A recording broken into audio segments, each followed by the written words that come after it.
আবারও ক্রিকেট উন্মাদনায় মেতে উঠবে ক্রিকেট পাগল সমর্থকরা।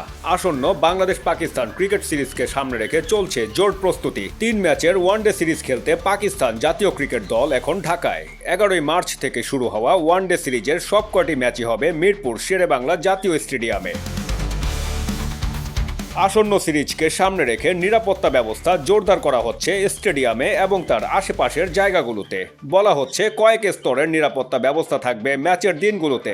যে নিরাপত্তা ব্যবস্থা নেওয়া হচ্ছে এটা হচ্ছে আমাদের যে পূর্বে খেলা আছে অর্থাৎ আগামী কাল থেকে যে খেলাটা শুরু হবে এর জন্য এই দোকানে কোনো প্রকারের বিস্ফোরক দ্রব্য আছে কিনা সেই দ্রব্যগুলোকে আমরা যাচাই বাছাই করতেছি।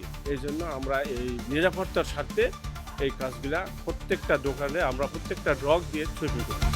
আমাদের বিসিবি থেকে সিকিউরিটি কমিটি পুরোটাই নিয়ন্ত্রণে রেখেছে। বাইরের থেকে আর কেউ লোক আপাতত আর ভিতরে কেউ থাকতে পারবে না এবং আগামীকাল থেকে যখন দর্শকরা ঢুকবে তখন মনে করেন গেটের থেকে সবাইকে সার্চিং করে ঢুকানো হবে।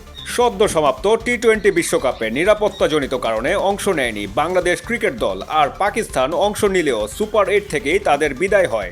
সুতরাং দুই দলই চাইবে সিরিজটি নিজেদের করে নিতে, আর তাই ম্যাচের আগে মাঠের অনুশীলনে ঘাম জড়াচ্ছে দুদলই। টি-20 বিশ্বকাপে অংশ না নেওয়ায় সমর্থকদের মনে যে হতাশায় তৈরি হয়েছে, পাকিস্তানের সাথে ঘরের মাঠে সিরিজ জিতে আবারও সমর্থকদের মনে আনন্দের খোরাক যোগাবে বাংলাদেশ, এমনটাই প্রত্যাশা সকলের। সাখাওয়াত হোসেন সুজন, দৈনিক আওয়ার বাংলাদেশ, ঢাকা।